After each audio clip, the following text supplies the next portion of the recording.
All right, so I assume that there's a couple of us. I hope Justine came back. So let's assume that somebody's going to start watching right now instead of all the stuff that we've done. Let me just make sure it's recording. All the stuff that we've done so far.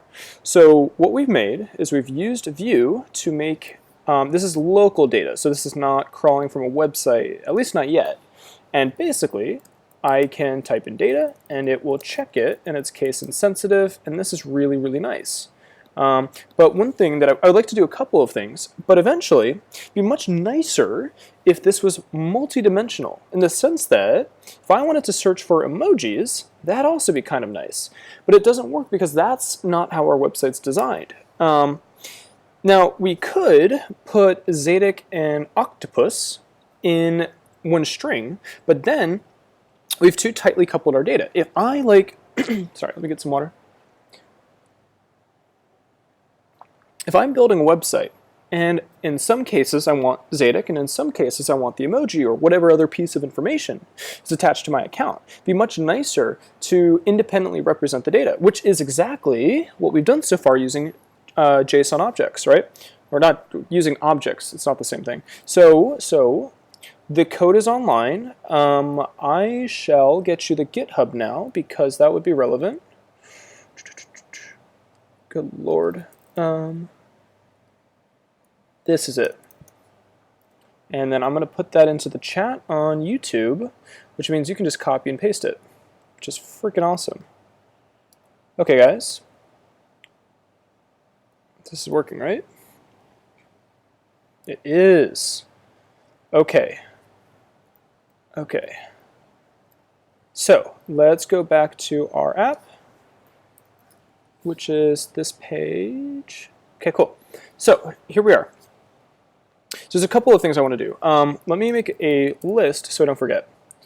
We're going to do some pretty advanced stuff. This is stuff that I learned from Sarah Dresner, so you know it's legit. So basically, we're going to play with transition groups to sort of animate to sort of animate our website. So like we'll add a shuffle button.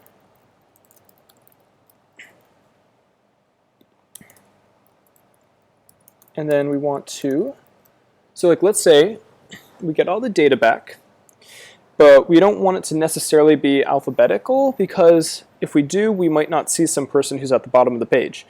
So it might be nice to have both options. If we want to have all the data, but we also want the ability to not sort it, but to shuffle it.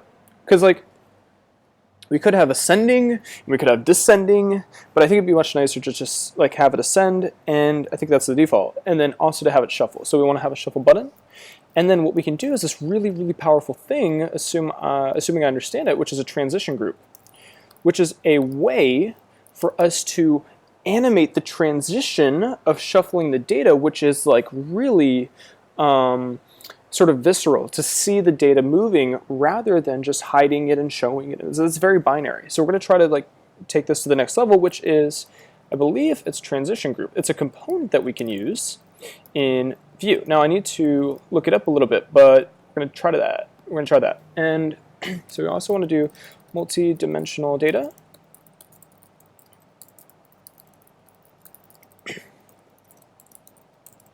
So once we can search against emoji and a name, then we have enough of an architecture to understand how, if we have an API, we can search against the director, the actor, the name, the budget, the movie, right? And so what that means is instead of just searching against strings, we'll do like 1, 2, so 1, 2, 3. We don't want to just search against strings, we want to search against numbers, right? And this could be something else, but for now that should be fine. And like if we're like really feeling ambitious, we want to wire this up to an actual API or write our own. If we write our own in Go, we would be doing a request over the internet, and our API would need to handle that. What I think I'd like to do is, if we have like the time, like I think our aspiration for today will be making this like live in the sense that it's dynamic and not just local data on our computer. But a follow-up for this, or just like another one in general, like another day, it'd be really nice to have this to actually make our own API, right? Because that would be really cool. So like if you go to let's say it's not Google, let's say we go to like some website.com/ sometimes you'll see like this thing, like query this thing.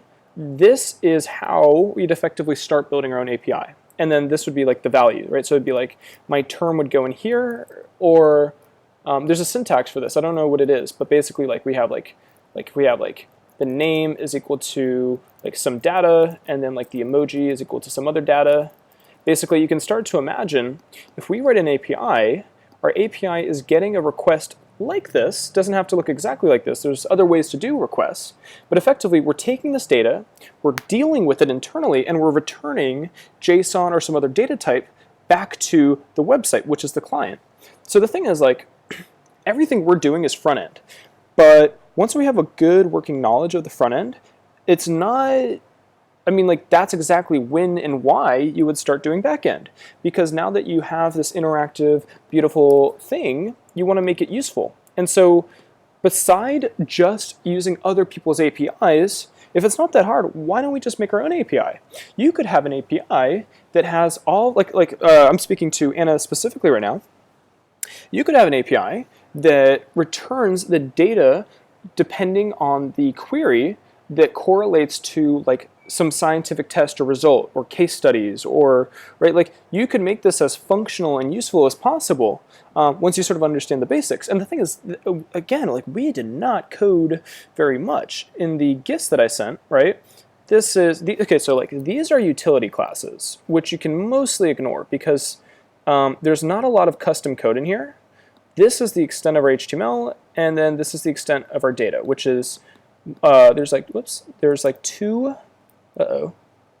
There's like two types of data. We have the query, and then we have the actual objects, and then down here we just have a function.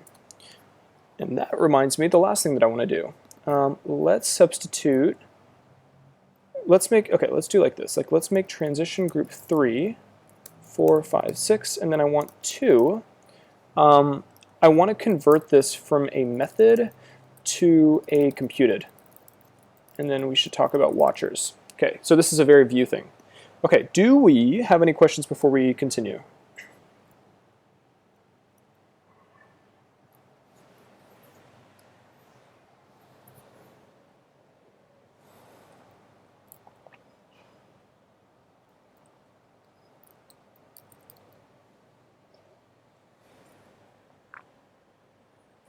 I wonder if it should be like... How many search bars do we want? It's like... Okay, cool, so no questions. So, we're gonna have to... This should come... So we'll do this later. So, okay, first off I need more data. So, let's just like put in some values. Let's do something fancy. Let's just take, I want to be efficient. Let's take our data, reverse the string, and then, okay, so this is not the best way to do this. I'm just a little desperate. I'm going to reverse this using a technique that you should not use, but I'm going to. Just going to make a cell. And then I'm going to one by one. So I just want to reverse a string basically. There is definitely a programmatic way to do this. I don't know what it is right now. Holy cow, this is confusing. Wait. How do we do? So, what? Justine. Okay, so the last character's backwards. That makes sense. Okay, look at that. Look at all this data that we just generated using an AI. That was amazing. We could probably shuffle the emojis, but that's fine. Okay. Okay, let's put that here. So now we have a bigger data set to work with, which is actually kind of nice because these still have the same characters, which means when we search, like MO versus OM, oh wait, we have to refresh this. Like we have like more unique data, right? Like MO doesn't give us mochi backwards, but OM does. So we just have like more stuff to deal with. Okay, so, oh, and then the last thing is we wanted to use conditionals. I forgot. No. Here, conditionals. Just put that there. Okay, guys, so the plan is, first, we don't necessarily want to show, hang on, this song is like driving me crazy. Let me just play what I was listening to before. Repeat.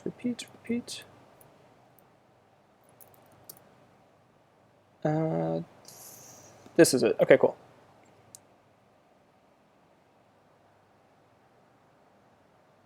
How we doing? Okay, we're good. Oops, sorry. Okay, so we're back to here. Let's imagine this is Google for a second, right? When you go to google.com, you do not see every single thing that is Googleable, right? You don't see anything. So let's think about this in those terms, right? Like we don't need to see this data per se unless we've started to query it. So I don't want to see these results until I type A. I don't want to see these results until right? And so we can control whether we do something with one character or two characters, right? Or we could do something clever, which is like,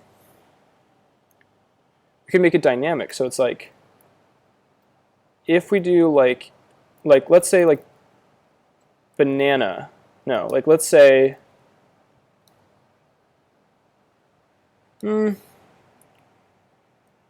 let's do like, that's fine, it doesn't really matter.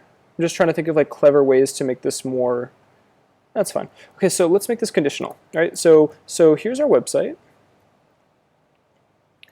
And we specifically do not want to show this whole block of code unless we have typed something. So we need to figure out how to think about this. Well, we know that we've typed something by whether our query or not has data, right? Because this is sort of like a Boolean. If I said, by the way, I'm like totally making this up. So this like is definitely not the only way to do this, that's all. So like if I say like query is equal to empty string, that now returns a Boolean as to whether or not we have entered any information. So that seems like a pretty good approach. So we've used v-for, right? Now let's use v-if. So we can say this block needs to show, it needs to render conditionally. So we do like v-if, right? And then here we can just say like, let's think about this. v-if true. So that, right, scientific method, because this is JavaScript land. If this is true, then show me. Fine, okay? Now if this is false, like if the cake is a lie, right? By the way, if you guys need me to be funnier to like keep you awake, tell me. So v-if false now is hiding the data. So that's interesting, right? We can do, like let's say we do, so it's not this, it's just query. So we say if query is effectively, right, so we do single quotes. Okay, so if query is empty, that's wrong. So if it's not empty. So this is sort of annoying. This would be much better as a function. But before we refactor it, let's make sure that that works. Okay, that's actually sort of really nice. You might even want to say, like, if there's no results, like, you know, I couldn't find something. Because that would be much more, that'd be better than for us to, like, hide all of the data, which would be ridiculous, because then we don't even know if the website's working. So, like, that, I don't know if we'll do it, but we want to think about it. So let's refactor this into a function. What would be a good name for this, right?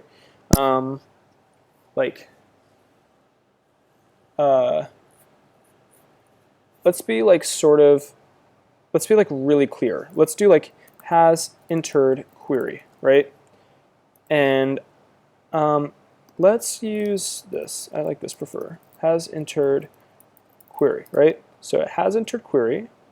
Then we're just going to make another method.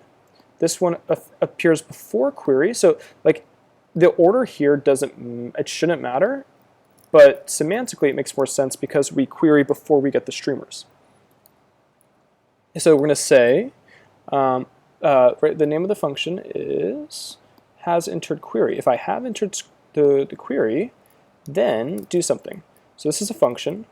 Now, just so you know, this is technically ES6. So JavaScript is actually like the technical word for JavaScript is ECMAScript, right? It's not capital. I just think it's more readable. And ES6 is ECMAScript 6, right? So if we do it like this, we're using ES6, which is fine, except that it might break in some browsers. So like if you really want to be like really pedantic and not worry about this, then you can do this, because that would work for older browsers. But we're doing local development here, so this does not matter. And we know how to do this, right? It's just a return statement. And it's going to return a comparison that says, hey, is this query empty, right? So like I'm sure there's like a JavaScript function for empty, because that might even be more semantic. So like if I say here, and if I do like this, and then I do empty, no. How do we do that? JavaScript empty string function. It doesn't really matter, but I feel like it's more intuitive. Okay, surprisingly, there is not a prototype function for this. So we could make one, but we don't really need to. Oh, no, don't close. Okay, cool. So we go to here. Okay, so this query does not equal, so basically if query is not empty, then I don't know, let's just try it, right?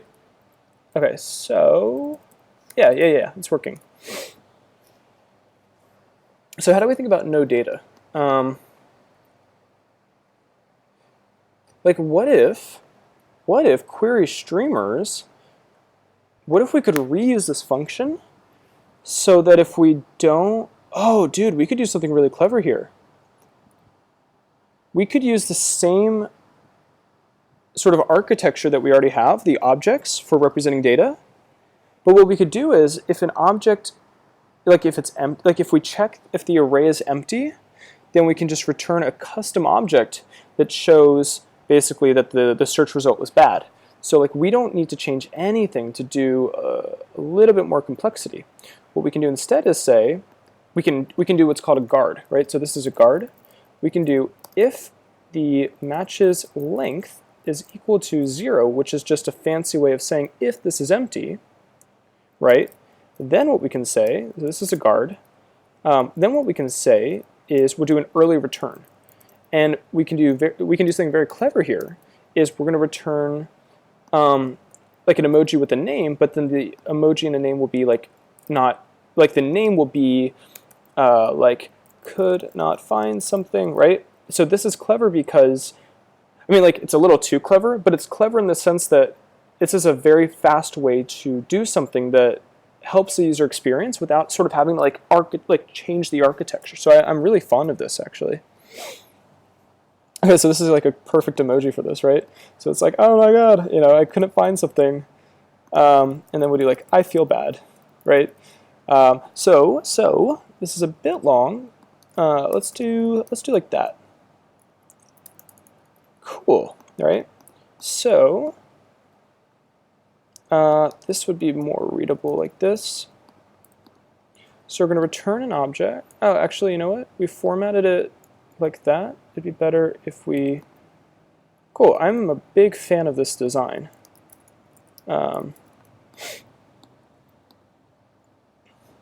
Okay. That's good. So let's see if that worked. So like H gives us a result, but I don't think anything has an X. Uh-oh. So something's wrong. We may need to refresh the page. Oh, whoa, that's disgusting. What's going on? So let's make sure,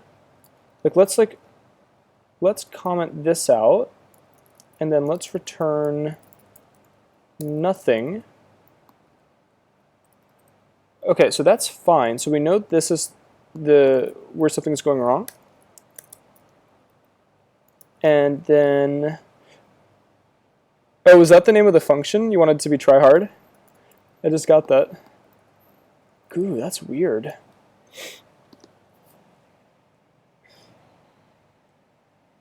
Oh, guys, you know what's wrong? This isn't an array. So it's trying to iterate over an object when it's expecting an array, and that's why it's giving us these like really two wacky fields. So we can probably just like do that. Right? Oh, that's like really cool. Right? I like that a lot. Oh, you know what? And then let's like, oh my god, I'm like so excited about this. Let's do this. Let's also have a happy version.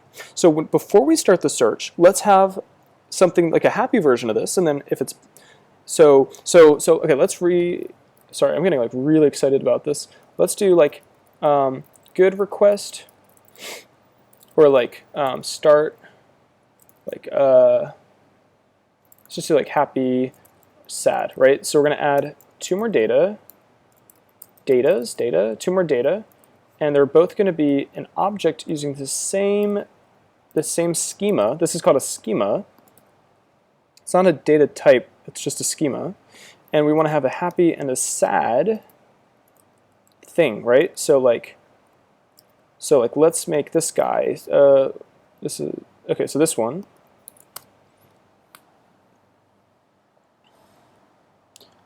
Yeah, that would be perfect, right? So let's play on this. Let's say like feeling lucky. Okay, this is interesting, right? So we want to, okay, so now we don't need to refer to this like that. We can say this bad, which is like caveman speak, this bad. Oh, so sorry, sad. So that would be if we do good or bad. Yeah, let's do that. So we have good and bad. This is going to return the bad, which means we just want to make sure this works, right? And you know what we should do? Instead of this early return, because it's a little weird to have two returns. In some cases, it's a good idea to have an early return if this is empty, right? Like if this is empty, I don't care. But if I'm returning something, it's a little weird. So what I'd rather do is copy this logic, and instead of appending the streamer, we're gonna append bad, and it's specifically this bad, right? Or oh, no stream, right? That would be, and then yeah, I'm getting confused. Let's just do bad. Okay, so like let's try this. So, right? And it would be, I mean, I won't do this now, but I mean, how cute would it be if every time this is empty, we use like a different bad, right? So like Google Fonts does this, and it's really cute. You go to googlefonts.com and you search for something, and you get an empty result.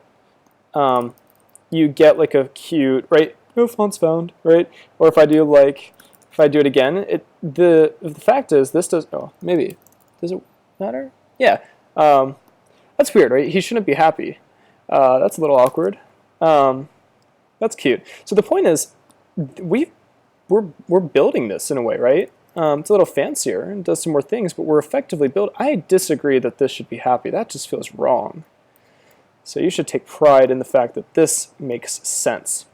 What else would be nice is if this was red, so we don't mistake it for data, right? Okay, so how do we show this good, right? So, we could have like because we're iterating over. So if we removed has, like I think we could remove this. Oh, oh yeah, this is nice.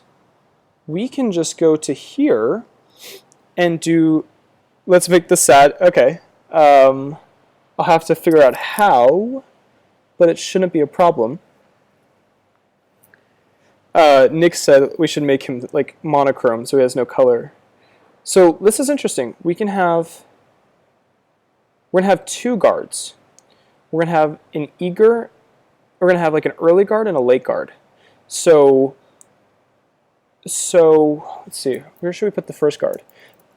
Basically, we're gonna copy this logic, but we're not gonna check against matches. We don't care about that. What we care about is this, which actually is so insignificant. We can do this. I think you guys can see what I'm doing, right? So we're saying if the query is empty, then we're going to guard, in which case we can do like this. So we have identical logic, right? So return, because there's no, like JavaScript doesn't have a goto, does it?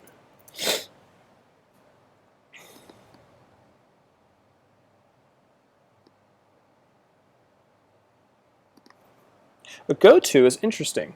So people will usually hate on gotos, but a goto allows you to jump to somewhere else in your code. It's not totally necessary here. Pre-processing, that's not cool. Basically, we want to like jump to the return statement. Because like it's sort of annoying having so many return statements everywhere. It's nicer to just sort of make it predictable. So like if the query is empty, then we know we want to return this good. But then we would have to wrap this whole thing in an if statement, which feels like even more counter. It seems like counter to our goals. So like let's do this. We can reuse matches because we have to return an array. Sorry if you like hearing sounds. There's a bathroom near here. Okay, so we're going to do matches push this good, and then it's an early return. So we just do this. Okay, so here's our first guard. Here's the business logic.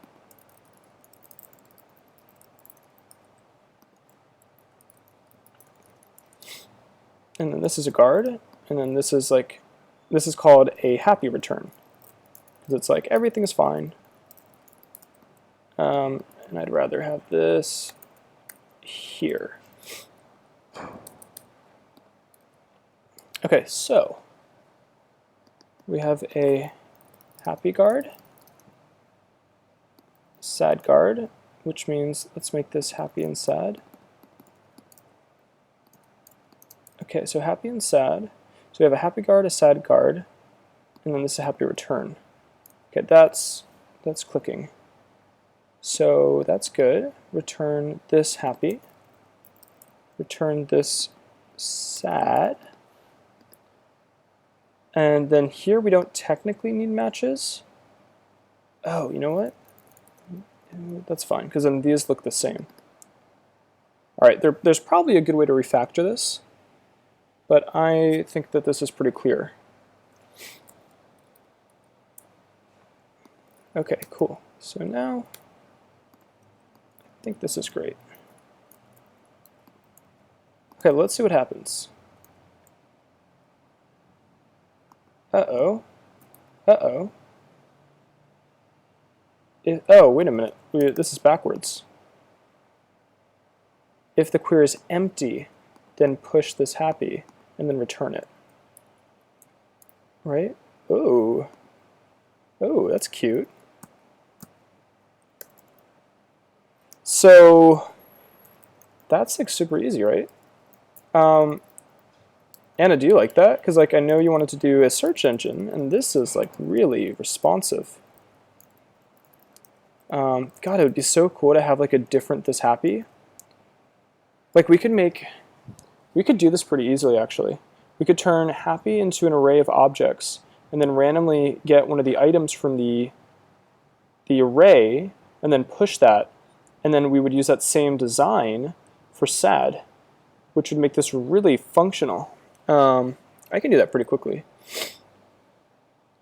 Okay, so all we need to do is, yeah, I like it a lot too, actually. Like more than I anticipated. This is the first time I've built something like this, so it also feels good to just have it be so like I hate waiting for like a website, so this feels very fun. Okay, now we just need like a couple versions of happy, like, and then they can have different catchphrases. So it's like, how can, this one's like really happy, right? How can I help you? How can I help you, human?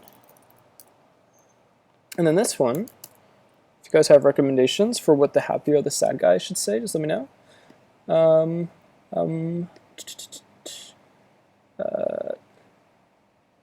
So it's nice. We can say like,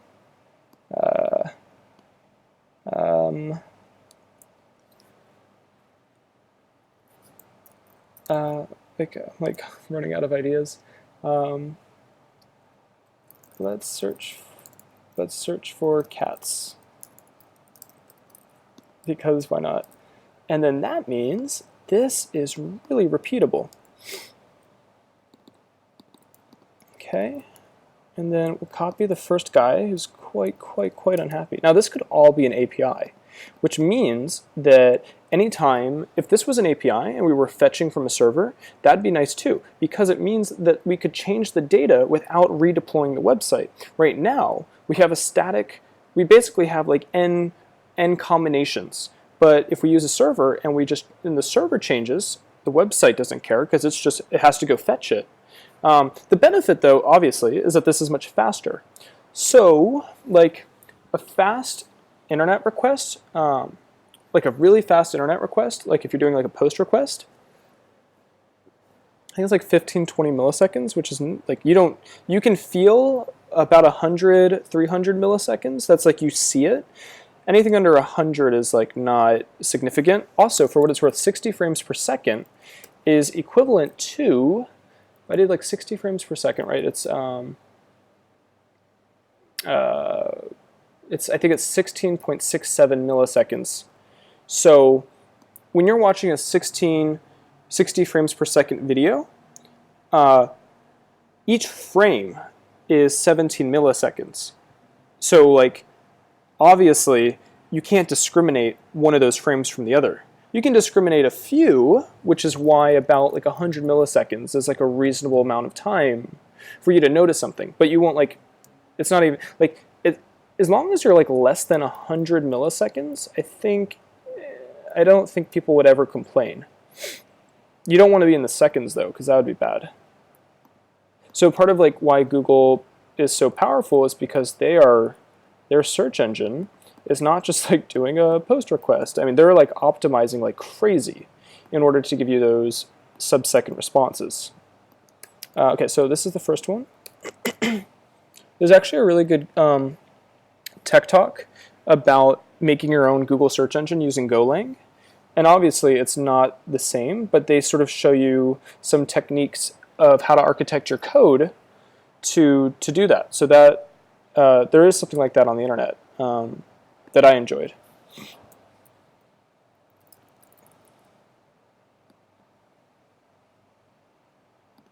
How about this one? This is like, this is my website now. Okay, cool. So we have our happy expressions, we have our sad expressions, and then we need to randomly select them. So we need a random function for this, and we've written a few of these. So I think we can recycle the one that we used in the last one, which would have been here. We just want to grab a random item from an element, which is here, right? Let's import these three. So we wrote these in a previous screencast, and we'll put them up here so they're global functions. So basically we have random int, random float, and random item. And I hope these are engineered correctly. But effectively, if we want to return one of the indices from an array, what we can do is we get a random item from, this would be more descriptive, like this, like that, right? So we basically are getting a random index from the array, and then we're just returning the array at that index. And in theory, this should never go past the boundary of the index, so this should be safe. Yeah, because, let me just double check that because I could be wrong. We want it to be 0, but not including array length. That's where we need to be careful. This one, random int, will floor it. And if it floors, okay, so this, yeah, because it's flooring it, we're fine.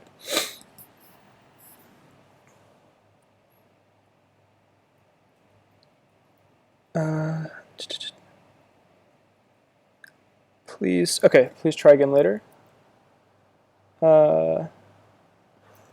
Please try again. Let's put like never. Let's make him like sassy. Okay, so we have our function, and then now all we need to do is push a random index. Sorry, a random item from the array. So we want like random item. We want random item from this happy, which is now an array. Yeah, that should be fine. Random item. I think that's all we need to do. And then this can be sad, right? So we like changed one line of code, we imported a few functions, and in theory, this will do what we wanted to do. Right? Okay, let's try that. Hey, it works. So if I'm refreshing it, and then that will... Oh, weird. So we have one problem. Okay, so like this is fine. I don't mind getting a different happy one, but it's weird to get... That's weird. That's super weird. So then our guard needs to be a little bit more specific. I don't know if I want to do this right now. Right, because like what's happening is it's calling the function, which every time is pushing a random... Let me just think about this for a second. Do you have an idea? You can tell me too.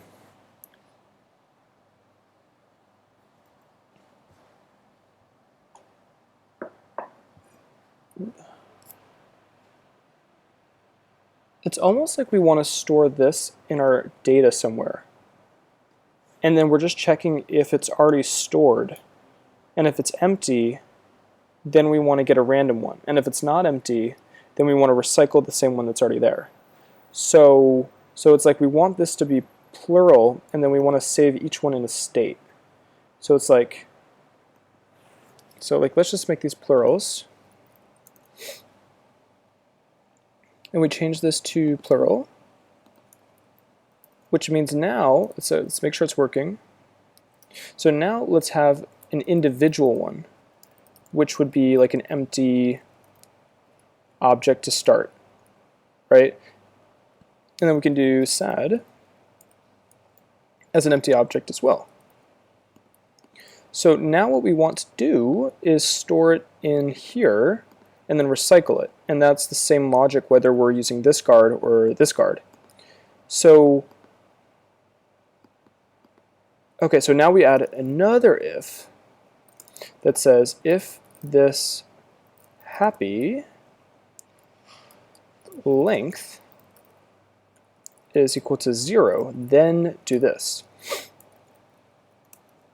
Otherwise,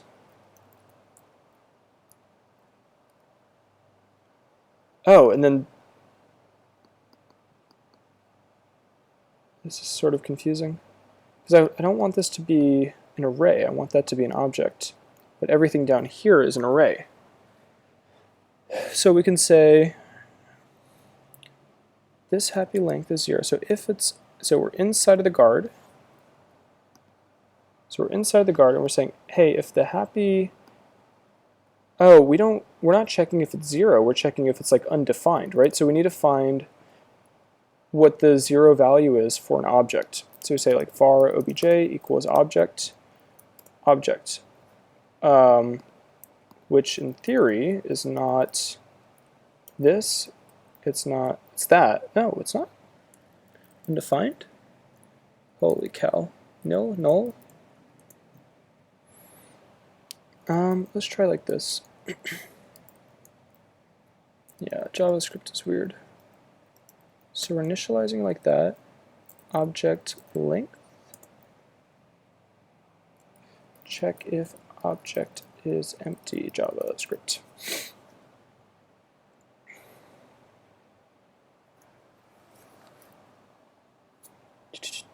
Oh, okay, here we go.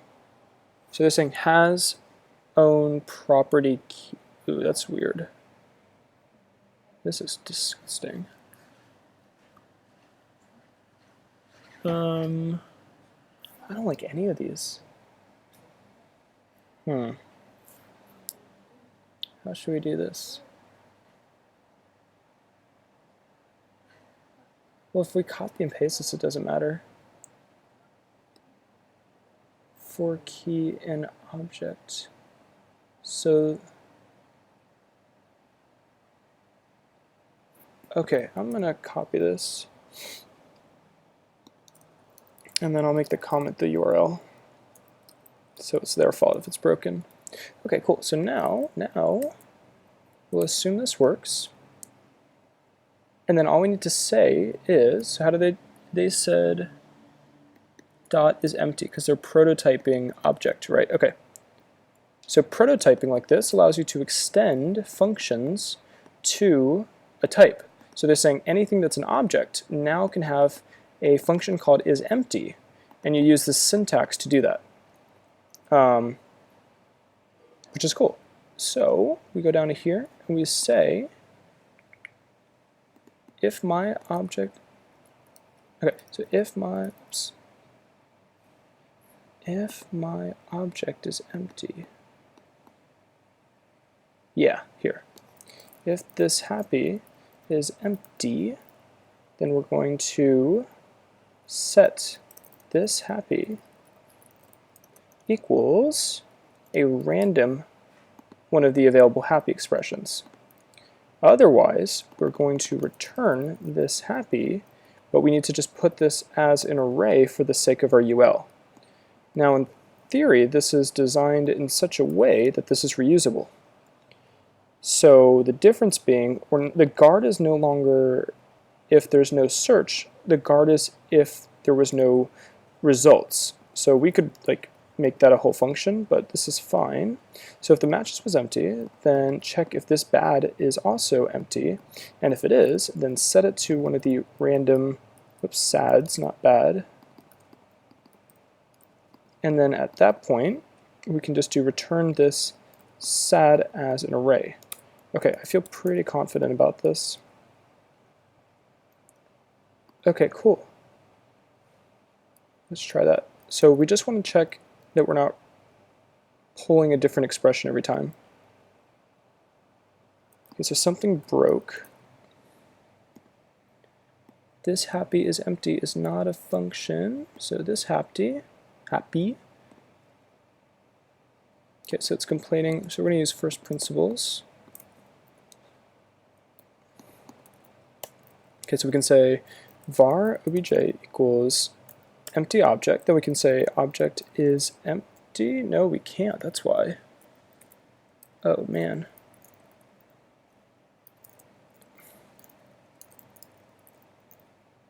Oh, sorry. I copied the wrong function.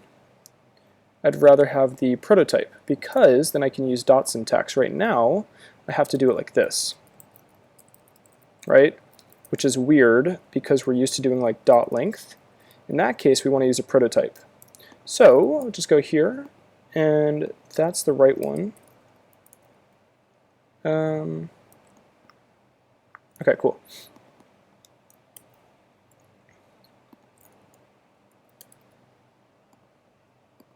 Okay, and then, so now that's good. And then, okay, so let's try this now. Still. Okay, let's go back and let's test this one. Object is empty, it's a function. Okay.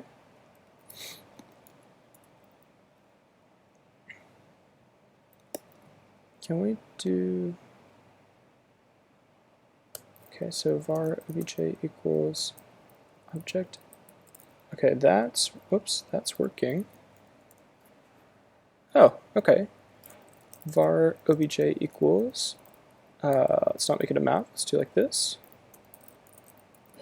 Then we can do, okay, ob is empty, and then it should be false. Okay, so where's the problem? On,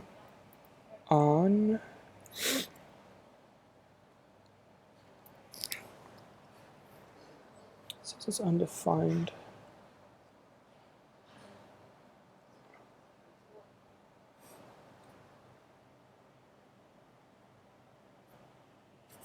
let's see. It says it's undefined. Okay. And then it was specifically the event. Okay.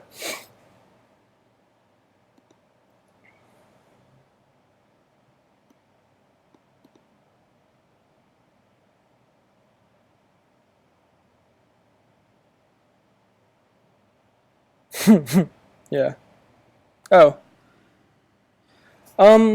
So the semicolon shouldn't be an issue because JavaScript will do semicolon insertion. But I will still try it. Yeah, I don't suspect that's the issue. Although this looks weird. I wonder, because they're using a different syntax to do the same thing. I don't know if that works, but I'd like to find out. Yeah, it doesn't like that. Let's do this. Let's just do the is empty because I feel more confident about that working. Okay, so let's try this one. Uh-oh. Nope. Is empty takes an object. Okay. Then we're going to change the order here to here, right? So that's not that big a deal. And then this would be the same thing, but we need to change that to sad. Oops. Okay, let's try that. Okay. So that's working. Okay, so let's see if this... Yeah! That worked on the first try. So now we're caching... Oh, there's one more thing we could do, right? Because like, if we go back here, we might want to change it, but anytime we have more than one character, we would just want to keep the same one. So like the event would be if it's 0, then we need to randomize it. So we would just say like either needs to be true. So it's either already empty, which is the state, it's when the program starts, or we can just check if the query is already empty. So this is clever because it should reset. Refresh. It's really cute.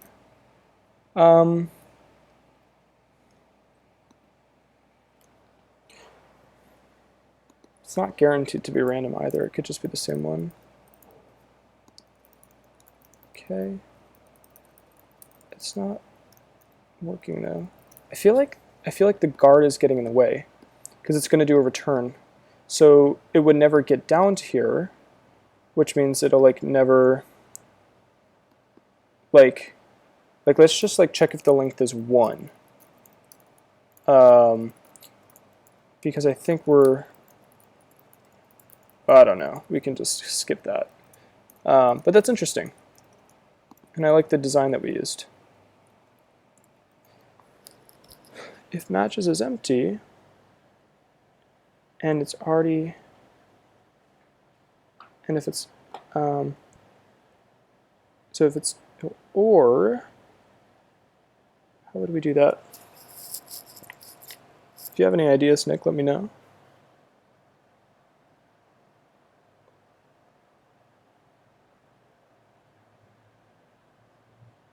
Because I don't think this gets called if we erase everything. I don't think it gets to this. I think it's getting like guarded every time. So we go here, we type something. We don't get the debug, which means we never see this again. That's why it's not randomizing it. So because the guard, oh, you know what we can do? If we just put this logic up in here, that would work perfectly. Oh,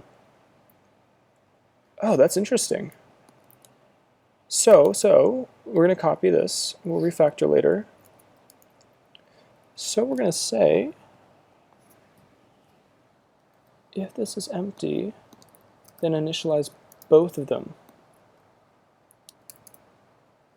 despite whether or not this is empty. Okay.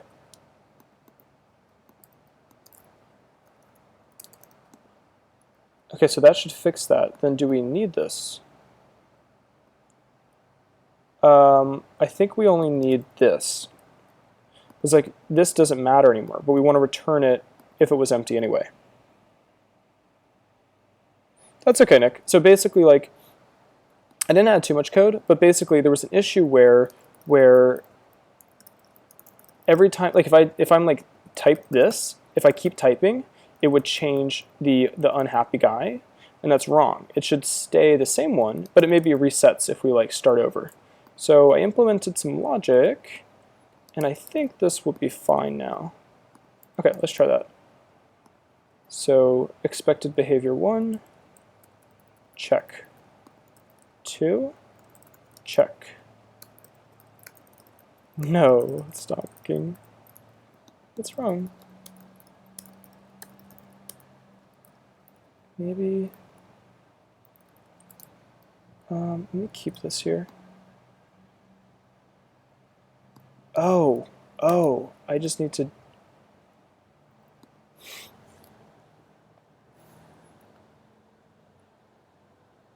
okay, then I need to put the query here. So I need to, I don't care, wait, this is so confusing.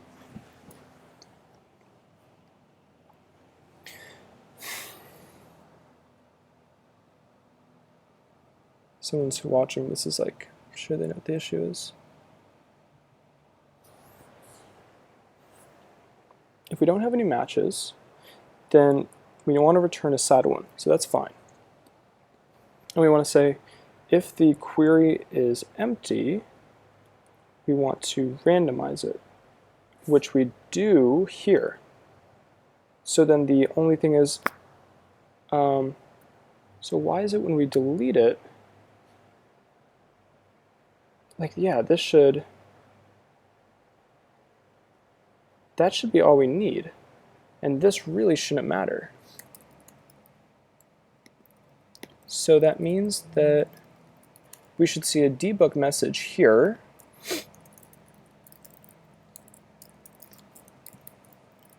We'll do a trace. And then we'll do trace2 here. Oops. Okay, so let's check. Oh, sorry, did I like lose both of you? Here, let me just see if I can figure this out. Trace2, trace1. Oh, we don't get trace1. Just 1 second, guys. Oh, the guard is getting in the way, that's why. Or, oh, why do I care about that? Okay, if this works, I will explain what happened. And then I don't think I need the traces anymore.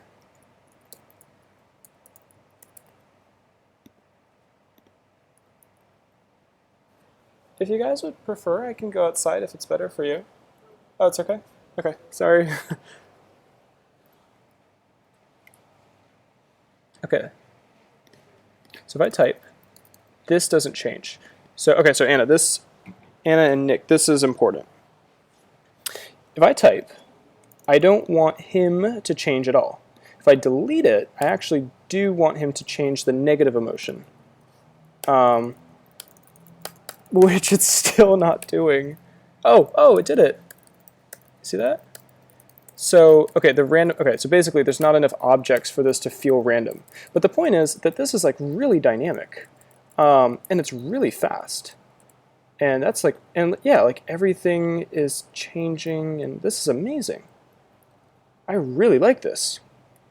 Are you guys understanding that? So like the only thing that changed is I added this line of code and I deleted some lines here so that we can sort of randomize the happy and the sad emoji at the beginning and the end of every search. So are you guys comfortable with this? Yeah, so yeah, as long as we add more, this will actually feel random. But if we have too few, we're not going to feel, because like the chances that it will repeat are so likely that this sucks. But like, so like if we just add 6, this should be high enough. You do you, bro.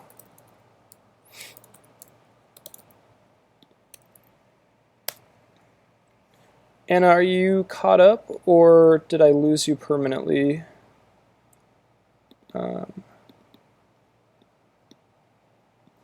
That's hilarious. Search that. Okay, so we have 6. So just need one more. I wouldn't search for that, but you can. Okay, this is almost done. And then down here,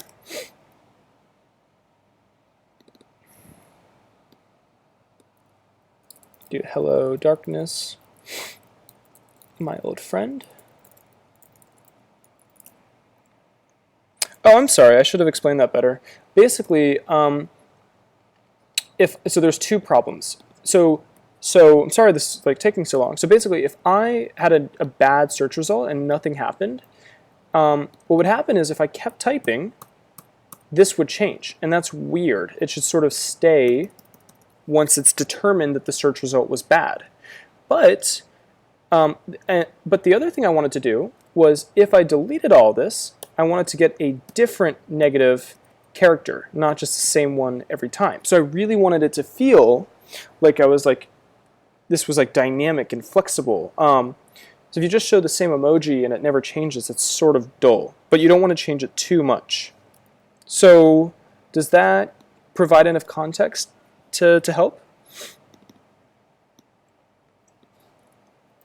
Yeah. So it's a small thing and it's not that significant, but if you think about the human experience and the human UI, it's weird to use a website that is sort of like not attentive to you as a user.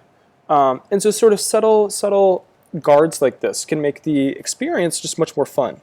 So I'll show you the fix in just a second. I just want to do something funny. And then let's just like do one more. How about this one? I don't work for you. Okay, so we have our 6 sad, no, these are angry, whatever, and our happy. Okay, so effectively, our code looked like this before. Our code almost looked like this before. Like the only difference was this. Something like this, right? Which was a problem because this, how do I say this? Like having the randomizer here is useless because when the query is empty, we never get down to here. If the query is empty, the program stops here and returns. So I just had to figure out that, it took me like a while, but I had to figure out that because the code would never execute all the way down to here, we just needed to put the randomizer in here. And that's sort of confusing because it's like we have these in the same place, but it's also necessary because of this return. So does that make sense? It was literally like maybe one line of code in the right place. Just sort of took 15 minutes to get there.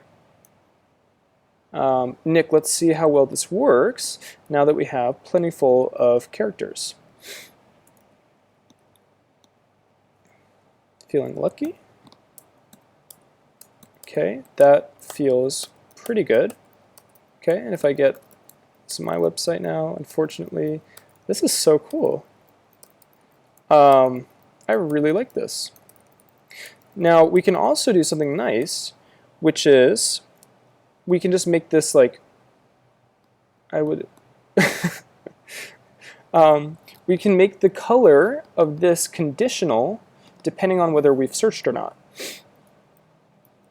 So that really should be quite easy. So like what we would do then is we're going to bind a style to a condition.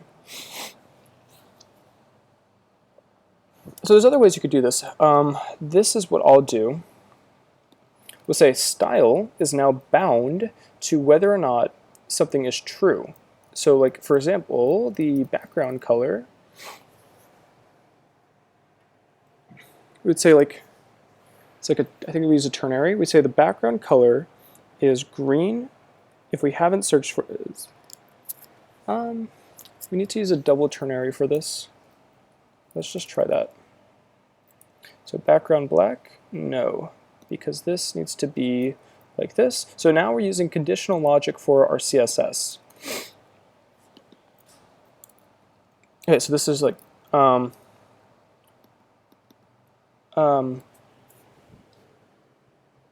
we would say like background true.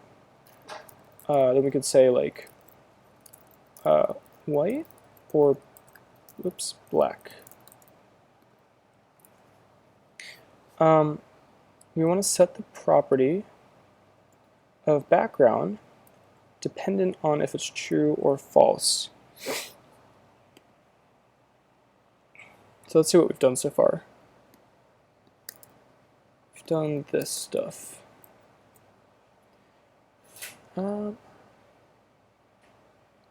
So I feel like I'm doing something wrong.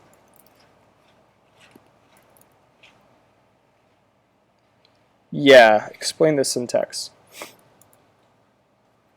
Let me run to the bathroom and then I'll explain it. Basically, we need to use, yeah, the syntax is weird for sure. I don't even know if I'm using the right syntax. It's one of these. Yeah, it's definitely, oh, it's working the whole time, obviously. Okay, so I'll explain the syntax. I'm just run to the bathroom. Basically, we're binding a style to a Boolean. And so we're binding the background. So, okay, so first, right, you've been used to this syntax, right? If we're binding to an attribute, we can use this syntax, which is just 1 instead of 2. And then inside of it, we're using a kind of JavaScript.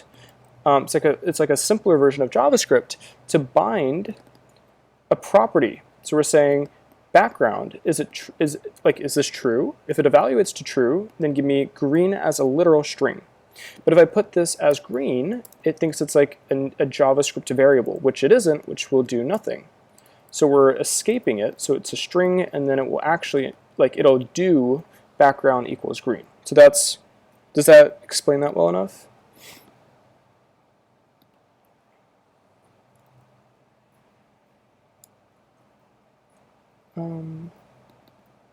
Oh, let's use CSS variables here. Like var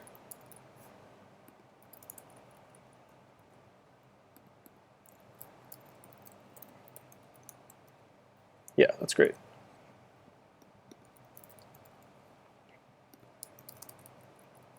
So this is Vue syntax, that's what's going on. Okay, and then we'll say var Twitter red.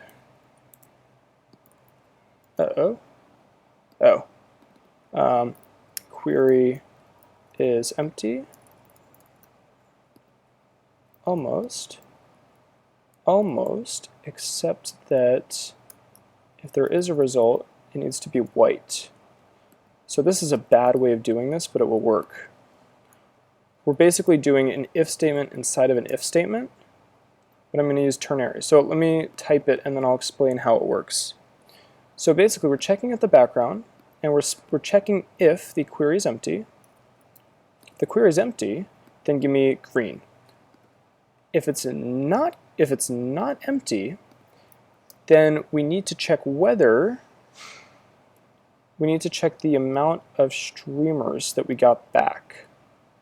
So we would say like streamer, oh, this is, we need to make a function for this. Basically, we need to call a function, and if it's true, then we're going to do white. Otherwise, we're going to do red. So this is an if inside of an if, which is a very bad way of doing this, but once we get it working, we can refactor it. I don't know if we can skip this because this is going to get too weird. But anyway, we can bind colors to events. We need this to be a computed property before we start doing wacky stuff like this. All right, I'm going to run to the bathroom, and I'll be back in about 2 minutes. And then let's add... We obviously don't have time for all of this. Well,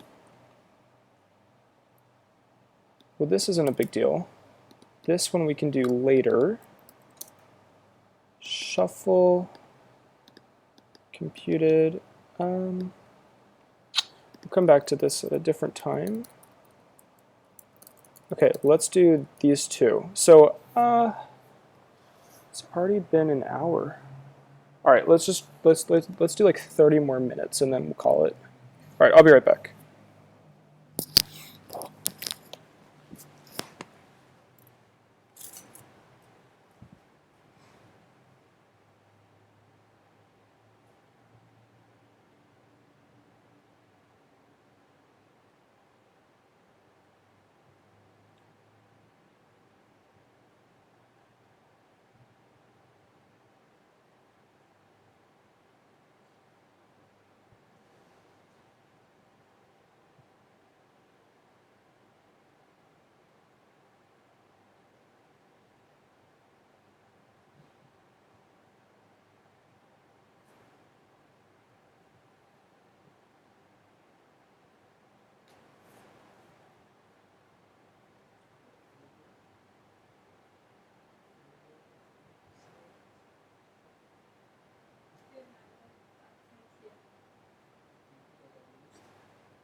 Oh, chat.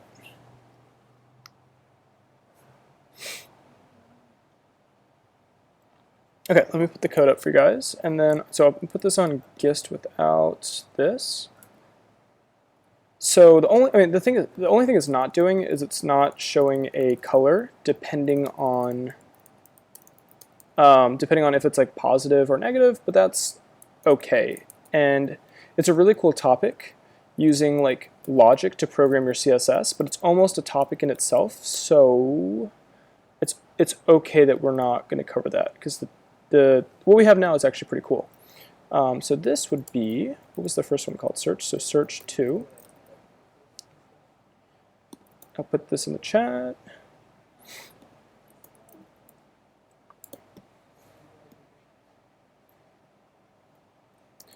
Okay, cool.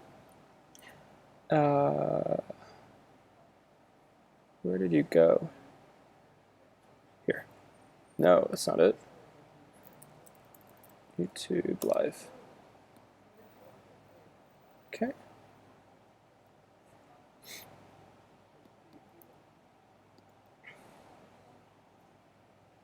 Okay, guys. Okay, so let's keep going.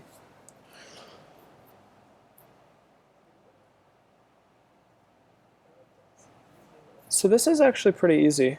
So a shuffle button wouldn't be that hard because we're just changing. This is the only thing we're changing. We're just changing the order of matches. So this is actually much easier than everything else we've done. Basically, we're gonna add a Lodash to our project, which is here. I'll show you the documentation, and I'll put this in the chat. Where did you go? Live. So Lodash is basically just like a standard library for JavaScript. It doesn't do everything, but it does do some things. And we're going to use Lodash to just do the shuffling for us, because we want a functional approach this time. We don't want to have to write the logic like we've done so far. So we're going to see both sides of this. So basically, we're going to go to Lodash, and we're going to use the shuffle function here. So that means the only thing we need to do is add the dependency. So I'm pretty sure we can grab a script tag from here, right? So, oh, that's not, we want the, let's assume it's in the core. Let's assume it's here. So this is Lodash. It's similar to Vue in the sense that it's just like one file, some 1,000 lines of code that make it a lot easier. Okay, so reviews 2. And let's put it next to the other script tags that we have. So let's put it right under here. Okay, cool. It's a bit long, but that's fine. And what we can do is turn off word wrap. No. I want false. Okay, so that looks better. And all we need to do, okay, so this is super easy. We're going to call Lodash, which is literally, that's why it's called Lodash. It's just this underscore. We're going to call it shuffle on matches. And I think that's all we need to do. So like now in theory, if I search for some cats, if I do like,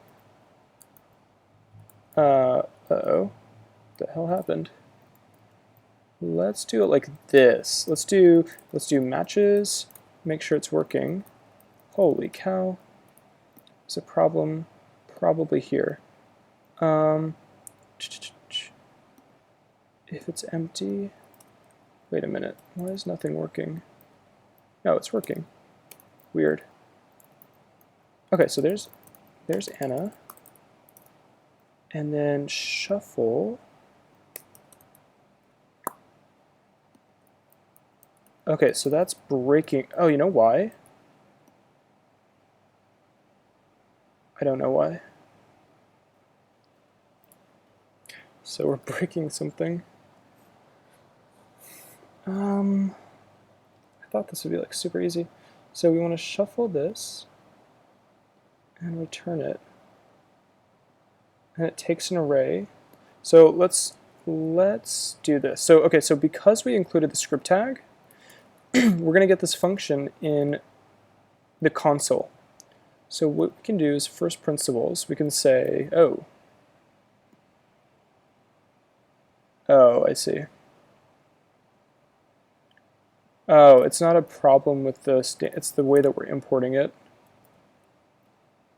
Okay, so hang on a second.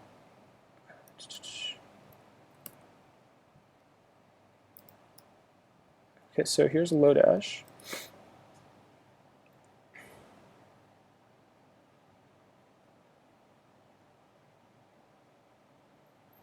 I want CDN copy. Yeah. This should be fine. Oh, cool. Oh, that's so cool. We can say if we don't want the whole thing, in theory, we can just turn on the functions that we want. So we can either get all of it, or is this it? This is apparently everything. So, oh, cool. You just get like one function at a time. There we go, there we go. So we just want shuffle. Shuffle self, what's that? The hell is shuffle size?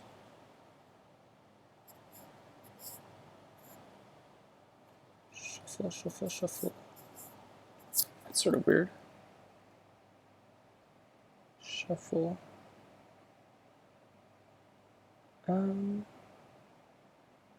Sample size shuffle, npm package. Oh, here it is. Okay, so that's fine. Okay, cool. This has 100,000 downloads every week.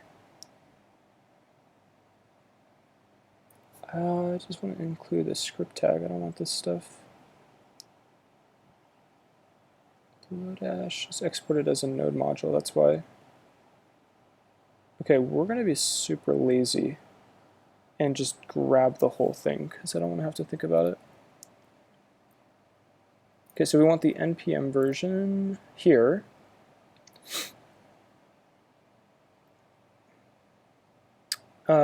This one.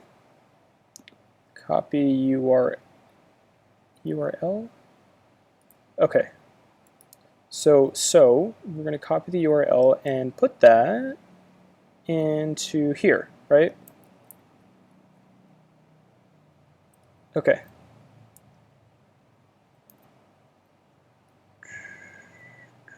Here. Okay, so no, okay, so this is probably going to work. Okay, cool. Let's try that. Okay, yeah, right. Is E is, yeah, this is shuffled now. Okay, cool. So this is nice because we could just like have a button and then the button could shuffle the results. But the point is, that was super easy. Okay, okay, so yeah, do you guys have any questions? So transition group is, we can try it, shouldn't be that hard. So let's do matches. So I have the video ready. Basically, in here, I'll put the video in chat and I'll link the time. Basically, Sarah and Chris do this like really cool thing that you like shouldn't be able to do. And it's like one line of code. It's like a few lines of code. So basically we want this and put it into live. Like we don't need to, but let me just show you why I think, because this is a Vue thing that's like really powerful. So we don't need to, of course. In fact, we don't even need to do this. That's fine, let's not do this, but let me show you why this is relevant. Because you need to see this. So, you see that? Like Chris is freaking out, right? So, in like a few lines, like it's like a few lines of code, they click a button and then the result is not just shuffled, it's visually shuffled.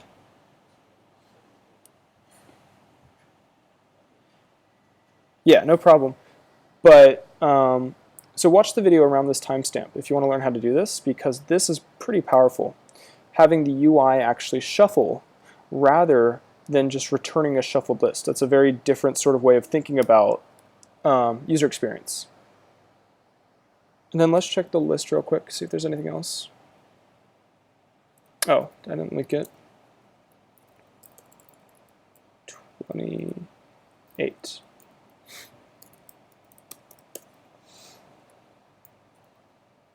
Okay, so that's good. Put that in the chat. Okay, so is there anything left? So we're going to skip these two. This is interesting. It's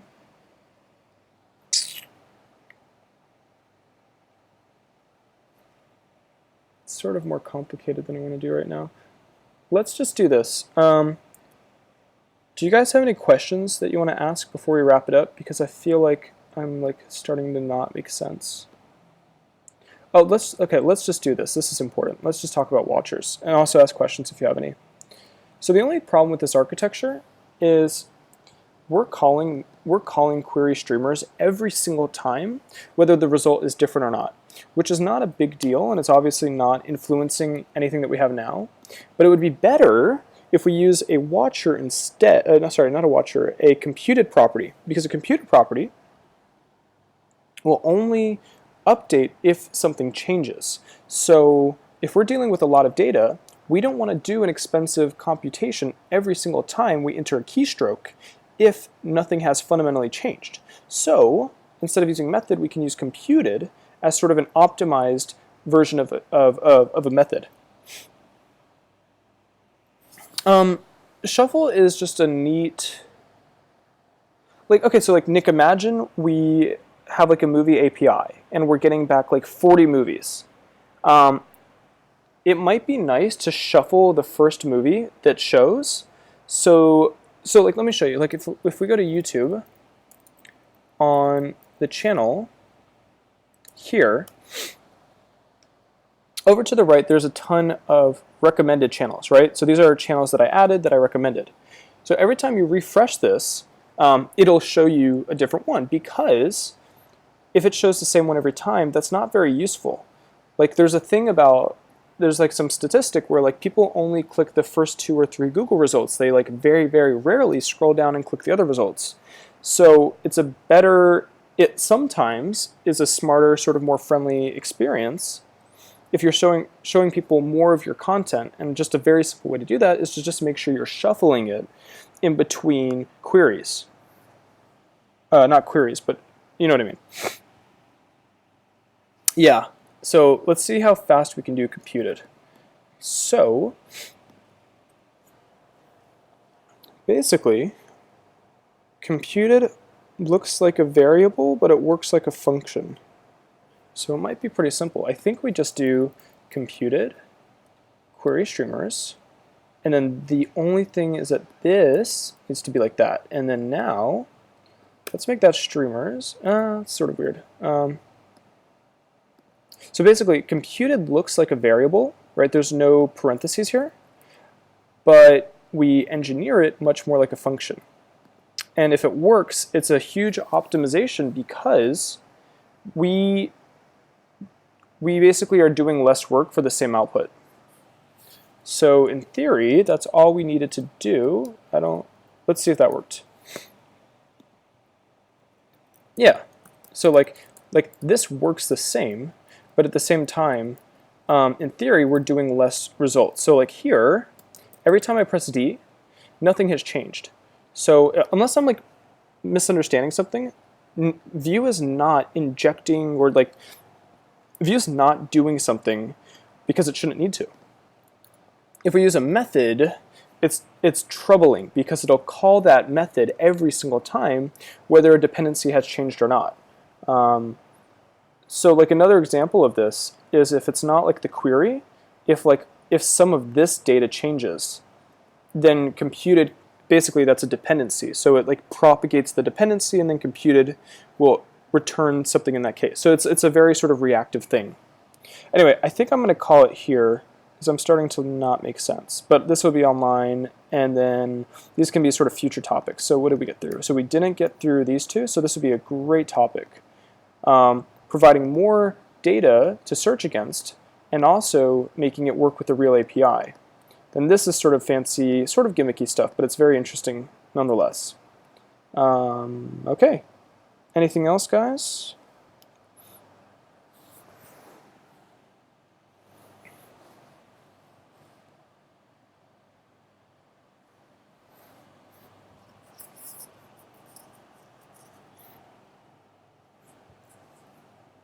All right, I think we're good. Cool, thank you guys for watching for this long. This was a longer one than normal. We started at 8. Holy cow. Okay, thanks guys. I will talk to you in the Slack. I'm going to stop the stream now.